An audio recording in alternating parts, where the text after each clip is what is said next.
وداعيا إلى الله بإذنه وسراجا منيرا এবার শুনুন মুজিজায়ে নূর নবী সাল্লাল্লাহু আলাইহি সাল্লামের অসংখ্য মুজিজা হতে কতিপয় ঘটনা। মুজিজা এটা একটি আরবি শব্দ, আজ ধাতু হতে নির্গত। এটা অপারগতা, অসমর্থতা ইত্যাদি অর্থে ব্যবহৃত হয়। এই শব্দটির তাৎপর্য হলো নবী রাসূলগণ তাদের নবুয়ত ও রিসালাতের সপক্ষে যে সমস্ত অলৌকিক নিদর্শন পেশ করেছেন, সমস্ত মাখলুক তার মোকাবিলা করতে অক্ষম ও অপরাগ। কোরআনুল কারিমে সেই সমস্ত মুজিজাকে আল বারাহিন আল বাইয়াতু আলিয়ালকু পরবর্তী শব্দে উল্লেখ করা হয়েছে। আবার নবী করিম সাল্লাল্লাহু আলাইহি সাল্লামের মুজিজা তিন প্রকার। এক, যা তার হতে বহির্ভূত, যেমন চন্দ্র দ্বিখণ্ডিত হওয়া, পাথরের সালাম করা, বৃক্ষ নিকটে আসা, খুঁটি ক্রন্দন করা, হরিণের অভিযোগ করা, মুষ্টির ভিতরে কঙ্করের সাক্ষ্য দেওয়া ইত্যাদি, যা তার দেহের সহিত সম্পৃক্ত। যেমন তার পৃথিবীতে আবির্ভাব হওয়া পর্যন্ত পূর্ব বংশ পরস্পর একটি নূর বা জ্যোতি তার মধ্যে বিদ্যমান থাকা, কাদের মাঝখানে মোহরে নবুয়ত বিদ্যমান থাকা ইত্যাদি তার নৈতিক ও চারিত্রিক গুণাবলী। আর এর সংখ্যা অনেক। যেমন তিনি জীবনে কোনো সময় মিথ্যা বলেন নাই, নবীজি জীবনে কোনো সময় মিথ্যা বলেন নাই, জীবনে কোনো দিন গৃহীত বা মন্দ কাজ করেন নাই, যুদ্ধের ময়দান বা শত্রুর সম্মুখ হতে পলায়ন করেন নাই, তিনি ছিলেন নির্ভীক, অকুত ভয়, সর্বাপেক্ষা দানশীল, আল্লাহু আকবার, আত্মনির্ভরশীল, সত্যবাসী ইত্যাদি। তার দোয়া কোনো সময়ে বৃথা যেত না। মোট কথা, শিশু নবী মুজিজা ছিল অসংখ্য। হযরত নবী করিম সাল্লাল্লাহু আলাইহি সাল্লাম ছিলেন সাইয়্যিদুল মুরসালিন, অর্থাৎ নবী রাসূলের সর্দার, নবী রাসূলের সর্দার এবং আল্লাহ পাকের সর্বাপেক্ষা প্রিয় ব্যক্তি।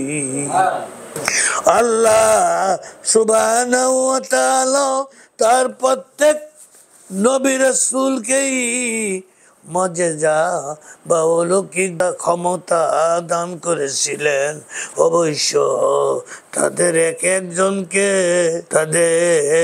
এক একজনকে বিশেষভাবে এক এক ধরনের ক্ষমতাই বেশি প্রদান করা হইয়াছিল। পক্ষান্তরে সাইয়্যিদুল মুরসালিন মুহাম্মাদুর রাসূলুল্লাহ সাল্লাল্লাহু আলাইহি সাল্লামকে আল্লাহ সুবহানাহু ওয়া তাআলা সর্বমুখী সর্বপ্রকার মুজিজা সমানভাবে দান করেছেন। মূলত তার সমগ্র জীবনই ছিল মুজিজা বা অলৌকিক ক্ষমতার পরিপূর্ণ। তার জীবনে, নবীজির জীবনে যে কত মুজিজার প্রকাশ ঘটেছে তার শেষ নাই।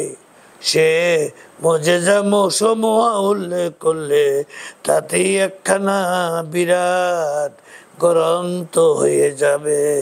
আবু নাঈম সাদ ইবনে আবি ওয়াক্কাস রাদিয়াল্লাহু সূত্রে আল্লামা জালালউদ্দিন সিয়ুতি রহমতুল্লাহ রচিত খাসাইসুল কুবরার প্রথম খণ্ড 72 পৃষ্ঠায় বর্ণিত আছে, আকবালা আবদুল্লাহি বিনি আব্দুল মুত্তালিবি আবু রাসূলুল্লাহ ফি বিনাইলাহু ওয়া আলাইহি সুরুত তৈনি ওয়াল কুবারি আল্লাহিরুল ইবারাত। রাসূল খুদা সাল্লাল্লাহু আলাইহি সাল্লামের পিতা আব্দুল্লাহ নিজের কোনো গৃহ নির্মাণ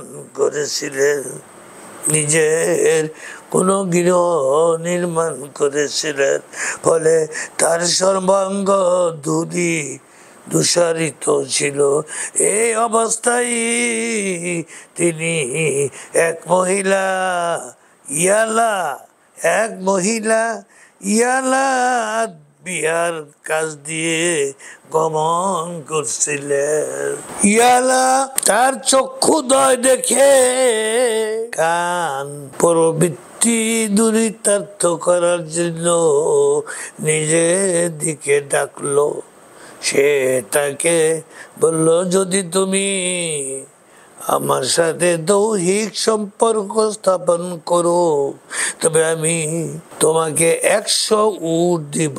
গোসল করে মাটি পরিষ্কার করে আসি। শিশু নবী, যুবক নবী মুহাম্মদুর রাসূলুল্লাহ সাল্লাল্লাহু আলাইহি ওয়াসাল্লাম বললেন, গোসল করে মাটি পরিষ্কার করে আসি। এই কথা বলে তিনি স্ত্রী আমেনার কাছে চলে এলেন এবং সহবাস করলেন। এতে গর্ভ স্থির হলো। সুবহানাল্লাহ। এরপর আব্দুল্লাহ আদবিয়ার কাছে যেয়ে বলল, তুমি যে দাওয়াত দিয়েছিলে সেই সম্পর্ক কি মনে করো? ইয়ালা বললেন, না, এখন না।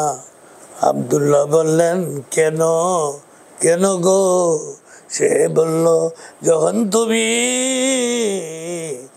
ইতিপূর্বে এসেছিলে তখন তোমার কপালে নূর ছিল।